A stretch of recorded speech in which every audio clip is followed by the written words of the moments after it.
David, you wrote the statement at the beginning of this past week with the title of today's meeting, Capitalism versus Socialism, the Pandemic and the Global Class Struggle. And in it, you lay out the two irreconcilable and conflicting responses to the pandemic, representing the interests of two different classes, the working class and the capitalist class. I was just looking back to a lecture that you delivered in 2009 in the aftermath of the 2008 crisis, called The Capitalist Crisis and the Return of History, in which you spoke about the significance of the economic and financial crisis of 2008 and 2009. You wrote at the time, quote, "The most essential feature of a historically significant crisis is that it leads to a situation where the major class forces within the affected country and countries are compelled to formulate and adopt an independent position in relationship to the crisis." You say that is, they are driven to advance a solution to the crisis in which their own social needs and interests are expressed.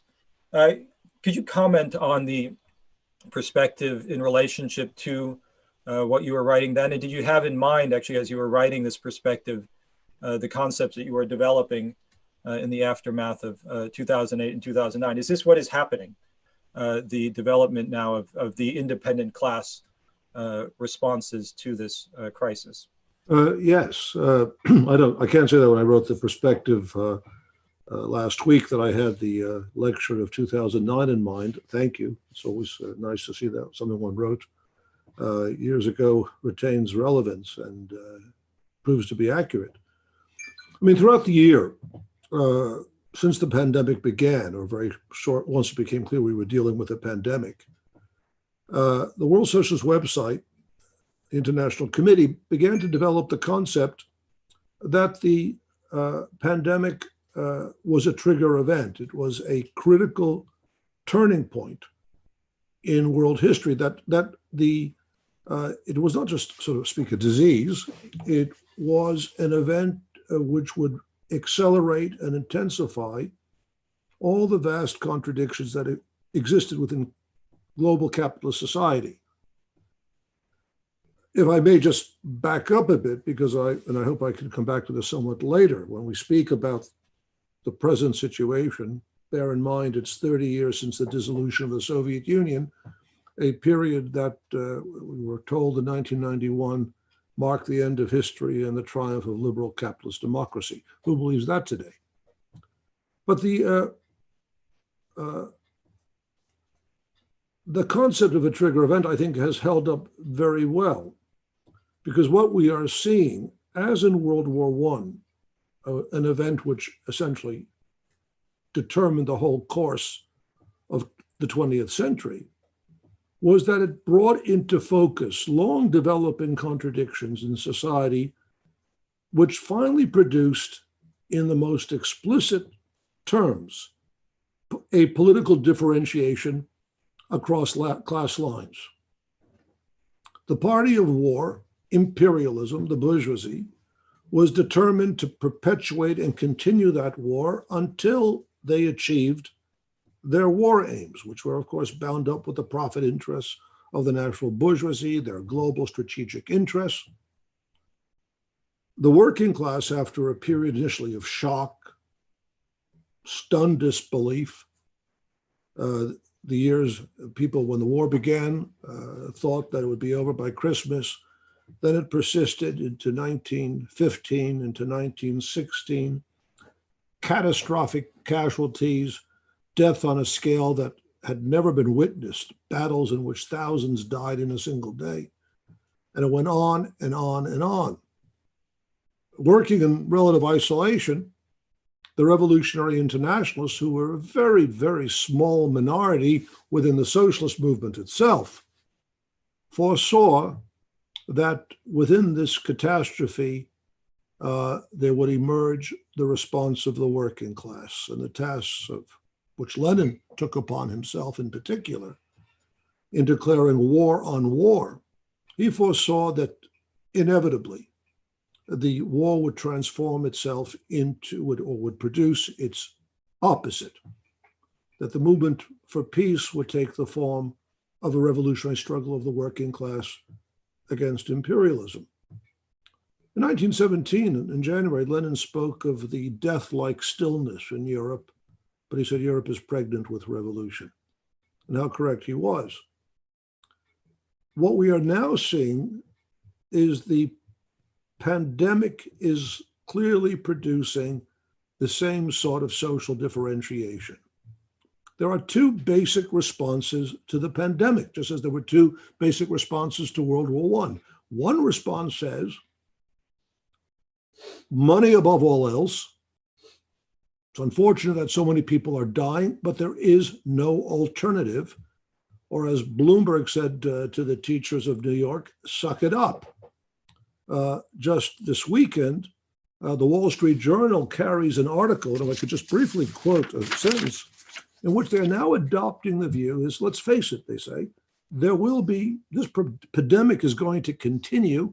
We may be able to manage it, but it's not going to go away.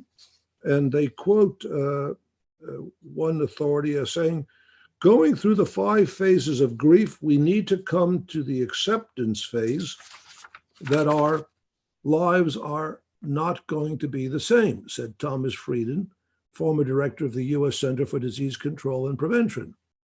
I don't think the world has really absorbed the fact that these are long-term changes. In other words, what he's really saying is people will continue to die, as the British Medical Journal warns, and they are correct to call this social murder. People are just going to have to get used to it. When he talks about changes, he's not talking about accepting lower levels of profitability. That's not on their agenda. So we've reached the point where this crisis is assuming a very, very clear political differentiation. The struggle against the pandemic becomes a struggle against this policy of return to work. It becomes a struggle to change society in a manner which allows it to deal with such immense social crises where life is not subordinated to the drive for profit. Life is not subordinated to the geopolitical interests of the ruling elite. The fight against the pandemic is recognized as an international global struggle of the vast majority of mankind, pitted against a ruthless oligarchy in country after country, which seeks to utilize this pandemic and live with this pandemic for its own purposes. So I think, going back to the quote, yes, we are at a point where the social issues and the political issues are being defined in very, very stark class terms. I just want to make one point. I know we'll be coming back to this. Certainly the events of January 6th are a warning, because part of the bourgeois response is to turn ever more openly to fascistic forms of rule. In evaluating the riot, let us keep in mind that this was not just a few thousand people. It had immense institutional support. It had the support of the main, now official opposition party, to which the Democratic Party refers continuously as their colleagues.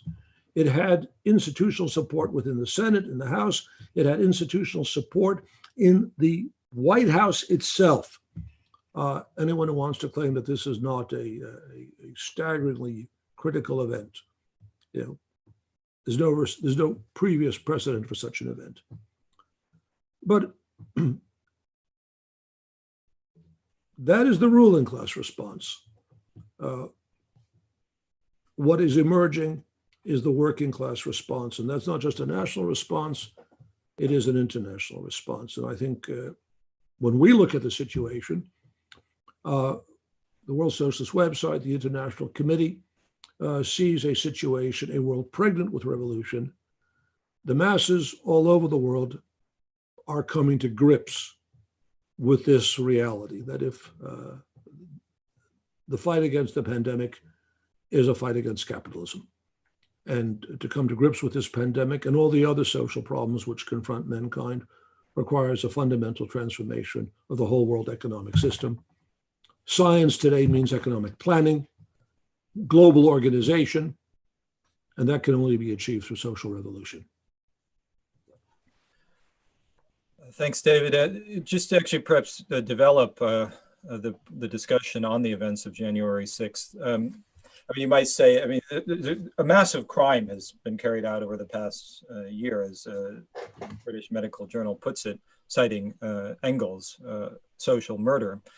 And that finds, when I say an expression in the sort of criminalization of politics. Of course, there's a deeper historical processes involved in the rise of fascism, the crisis of American democracy, but certainly the pandemic has had a profound impact on political forms. And what I think one sees that in the events of January 6th. There are those who say that, well, this is not a significant event.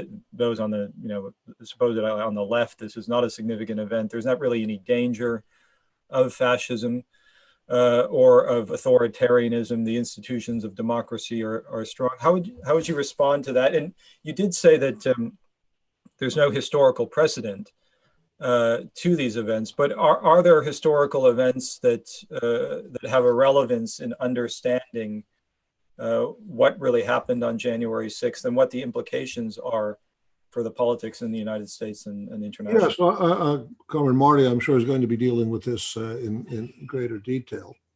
Other comments who will speak on this, but just a few things. Of course, in terms of American history, let me just be clear about this. There is no precedent for this. The President of the United States organizing a attack on the Capitol, so much for the separation of powers. What was the purpose of this? It was an attempt to nullify the 2020 election.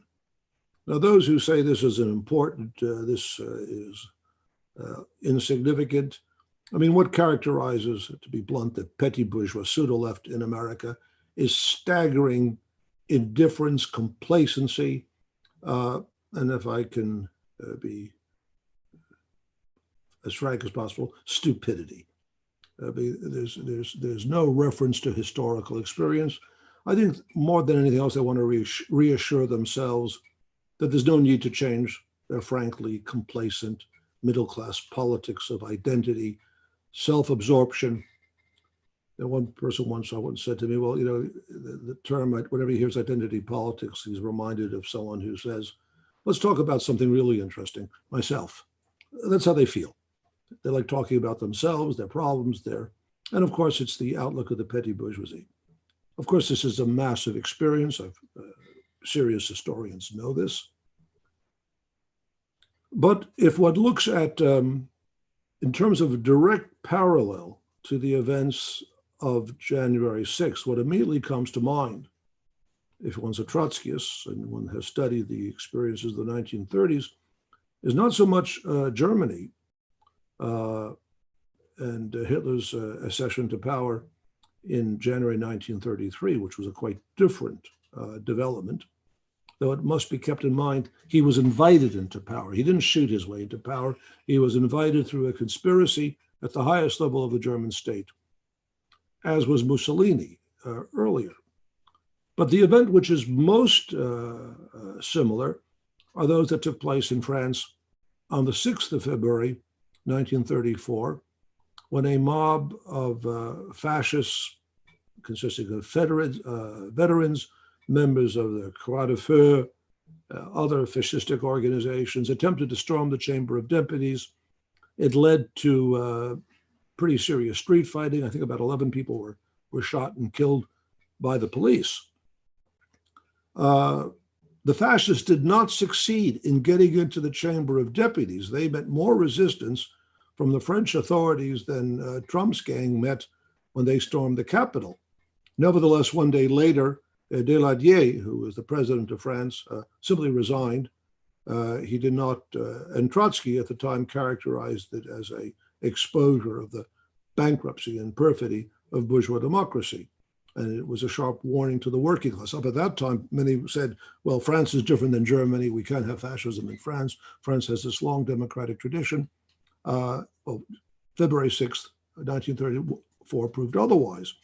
And even though it was a protracted process, the events of February 1934 laid the framework for what was to be the Vichy government in 1940. Now, I think that what the difference between 1934 and 2021, and certainly not one which should make people more complacent, is that there was a far higher level of internal institutional support for this effort to nullify the election. We don't yet know the full dimensions of it, but it is clear that this mob could never have penetrated the Capitol had there not been some sort of stand down, had there not been some sort of organized effort to create conditions where this mob could penetrate the Capitol. And I'll just conclude on the following point. For those who are saying, they didn't succeed, number one, you don't measure an event by whether it succeeds or didn't succeed. The fact that it didn't succeed doesn't necessarily mean that it wasn't the plan of those who initiated this action. And in this, Trump was, of course, the principal instigator.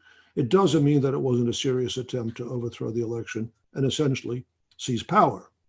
And the other element of this is that when you look at what could have happened, and it nearly did, we've raised this in the World Socialist website, had this mob actually succeeded in seizing hostages and proving their point by killing a number of representatives, what would have happened?